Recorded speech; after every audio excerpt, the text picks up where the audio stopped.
ఇది ఎంత క్రిస్పీగా ఉన్నాయో చూడండి, చాలా టేస్టీగా ఉంటాయండి. ఆలు పాలక్ బిళ్ళల్ని ఎలా తయారు చేయాలో నేను మీకు ఇప్పుడు చూపిస్తాను. హాయ్ అండి, welcome back to my channel. దీనికోసం మిక్సీ జార్లో నేను కొన్ని పచ్చిమిర్చి వేస్తున్నాను, వెల్లిపాయలు, 1 స్పూన్ జీలకర్ర, 7-8 వెల్లుల్లి వేశాను, కొద్దిగా 2 స్పూన్లు స్వీట్ కార్న్ గింజలు. ఇవి ఆప్షనల్ అండి. స్వీట్ కార్న్ మీరు ఒకవేళ కావాలనుకుంటే స్కిప్ చేయొచ్చు. కొద్దిగా సాల్ట్ వేస్తున్నాను. ఇప్పుడు నేను గ్రైండ్ చేశాను వీటిని. ఒక ఆలుగడ్డని తీసుకుని బాయిల్ చేశాను, పొట్టు తీసి మ్యాష్ చేశాను. దీన్ని మిక్సీ జార్లో వేస్తున్నాను.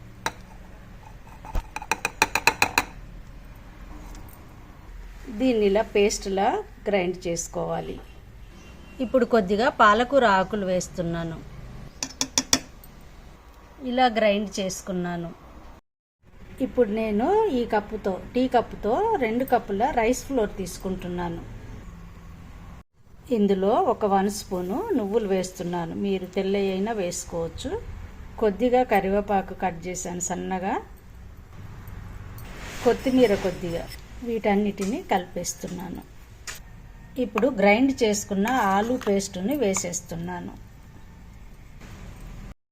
ఈ పిండిలో కొద్దిగా షుగర్ యాడ్ చేస్తే బాగుంటుందండి. రైస్ ఫ్లోర్కి బదులుగా మరి మైదా, గోధుమ పిండి కూడా తీసుకొని పూరీలాగా కూడా చేయొచ్చు.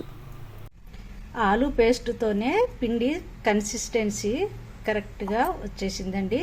ఇప్పుడు దీంట్లో పిండి కానీ నీళ్ళు కానీ వేయాల్సిన పని లేదు. చేతిలో కొద్దిగా ఆయిల్ వేసుకుని ఇది పూర్తిగా కలిపేసి పక్కకు పెట్టుకోవాలి.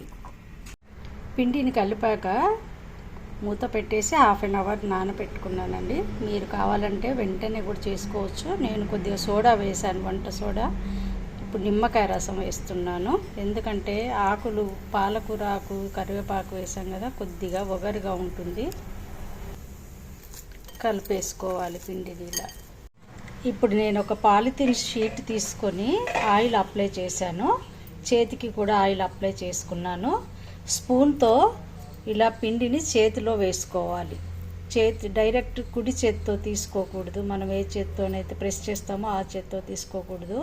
ఎందుకంటే వేళ్ళకంతా అంటి ఇది ప్రెస్ చేయడానికి రాదు. ఇప్పుడు నేను ఈ షీట్ మీద పెట్టేస్తున్నాను.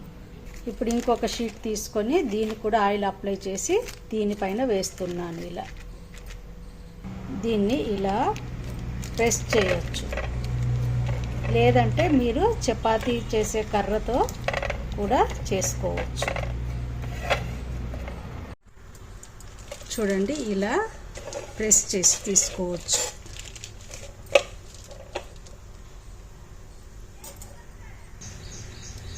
ఇప్పుడు నేను బ్రెడ్ క్రమ్స్ వేస్తున్నానండి. ఇది కంప్లీట్గా ఆప్షనల్. మీరు కావాలనుకుంటే స్కిప్ చేయొచ్చు.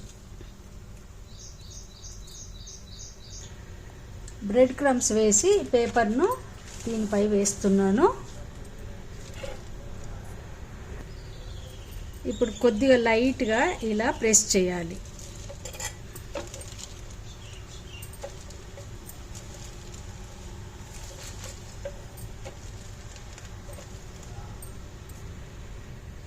పేపర్ని నెమ్మదిగా ఇలా తీసేయాలి.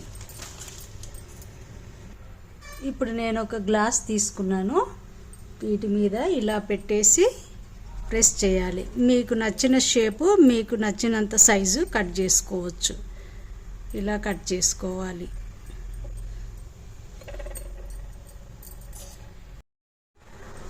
పిండి సైడ్స్, వీటి సైడ్స్ని ఇలా తీసేయాలి.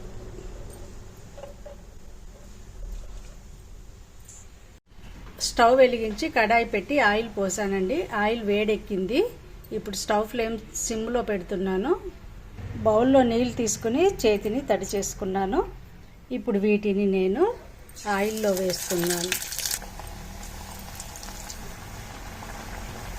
ఇలా కొద్దిగా ప్రెస్ చేయాలండి.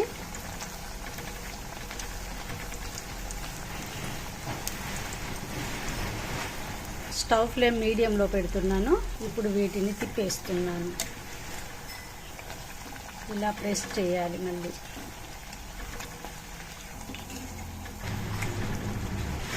ఇప్పుడు ఇదే పిండిని నేను చపాతీలాగా చేసుకున్నానండి. స్టవ్ మీద పెనం పెట్టి వేడి చేసి ఆయిల్ వేస్తున్నాను. పెనం మీద వేసానండి. స్టవ్ ఫ్లేమ్ సిమ్లోనే పెట్టాలి. ఇప్పుడు మరి కొంచెం ఆయిల్ వేస్తున్నాను.